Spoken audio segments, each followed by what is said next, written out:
Ngihleli ke nomama ke wena umuntu uzozimasa bathi ke umama uCwix xa bembiza xa ebizwa ngabantwana ke umama Mnguni maphakathi umama omncinci ke into zakuthi ke ulapha ke ecaleni kwami naye ke uzake kasibalisele inkumbulo azikhumbulayo ngomama. Mama sicela qala ubulise wonke umuntu ozozimasa lenkonzo kaMama Mnomisa. Ndibulisa kumfundisi osiphathele inkonzo, ndibulisa kwifamily yakwaMaduna, ndibulisa kwifamily yoJili oMasengwa, ndibulise kumaRhabe abazasiphathela lenkonzo, ndibulise kuye wonke umuntu ophakathi emnqobeni ngegama lenkosi yethu Yesu Kristu, amen. Umsasazi yena kangumbulisi umsasazi. Oh, xolo umsasazi wami, xolo umsasazi wami, bulisa umsasazi wethu ophakathi. Yes, yeah. Ayino uze for special usuke eMonti. Uyaqonda ne? Yeah, ndihambe 800 kilometers uzofika apha. Mama Cwex, ndicela nawe ukusibalisela izinto ozikhumbulayo ngomama ezizi-memories. Ibingumuntu onjani futhi uzomkhumbula njani Mama Mnomisa? Bathethile abantu abaninzi apha bebalisa ba bengumuntu oliqhula, bengumuntu ohlekisayo. Nxa kukho yena, awumadoda nobu bekuthiwa udla ngothiwa ke kule mihla ikhoyo kuthiwa nobu kuthiwa bugowa. Izawusebenza le term yeology yangoku. Kuthiwa nobu bugowa. Once ufika uMama Mnomisa uyaphosisa uzohleka halala. Khawukusibalisele manje ngomama. uMama Mnomisa okokuqala ndifikele kuye apha, ndifika nomyeni wam sivele eKapa. Ndifika ke ndizoba ngumakoti kweli khaya. Ndizawufika ke ngoku ndiyintombi, andizufika sendingumfazi. Ndizawufikela kumo phakathi notata phakathi phaya eMdantsane. Ufika kwethu ke ngoku kucabe ke ngoku hayi ke masize apha sihamba nabo singahambi sedwa. Umophakathi uyaququzela ke uselbonakalisa undamkela nondibuka ngoba isuitcase yam ngoku ndandingasaphethanga suitcase mna seyithwelwe nguyude wayithi ngce entloko. Ndabona uba hey hayi noko ke ndamkelekile, andikababoni abanye abantu. Waba ngumntu wokuqala endathi ndambona umophakathi, ndafikela kuye notata phakathi phaya eMdantsane. Sandula uzapha ke ngoku ezilalini. Ndihamba nabo. Oh yes. Into enye mhlawumbe yokugqibela enzokubuza yona ongasokuza umlibale ngayo Mama Mnomisa. Umophakathi besivana kakhulu.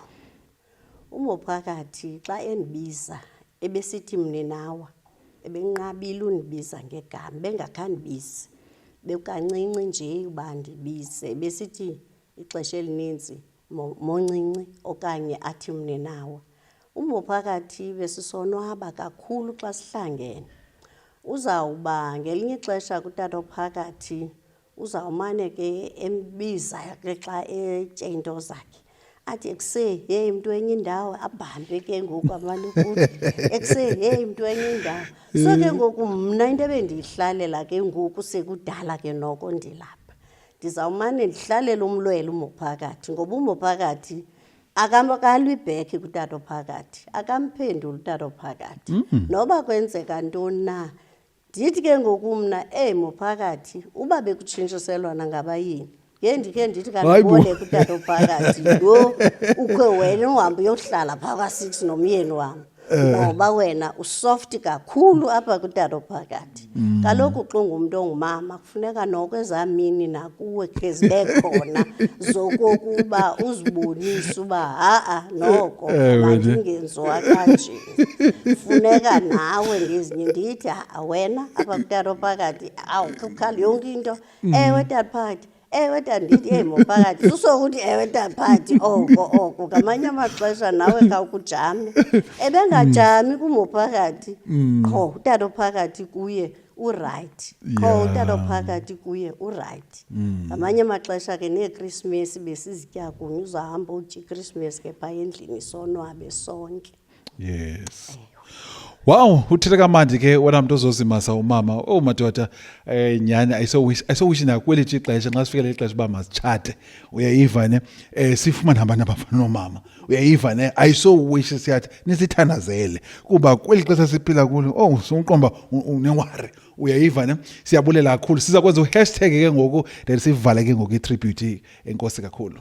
Alright ke nditshilo ke ndathi ke bazakwenza ku hashtag ke into zakuthi ke bayavalelisa ke wena mntu uzozimasa uye babona bahle bathe dlundlu uZukal Media ke into zakuthi ke wenza izinto ke eziflabbergasted manje licacise igama lethi flabbergasted lithethe uthini mhlawumbe abanye abantu abalazi uyijongile uflabbergasted meaning that wenza izinto ezithe dlundlu ezine vibe uZukal Media akazenza izinto ezimonotonous manje licacise neligama lethi monotonous umonotonous izinto ezibandayo uyijongile yolona namhlanje size for special all the way from East London lo mncwabo ke later on sowenza live phaya ku YouTube uZikali Media Production Company uqiniseke ke ngoba nxa icamera manje ijikeleza uvele uncumile ujongile futhi ke umhle wena mntu ke uzozimasa okay 1 2 3 hashtag Jili Kabazi Masengwa one more time hashtag Jili Kabazi Masengwa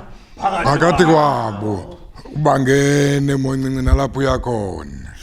Alright ke sithi kube Xhosa kube yele kude bomnyama kuvela ukhanya ngicela sibabhabhayise besibukele phaya enkundleni bye bye thank you See you. thank you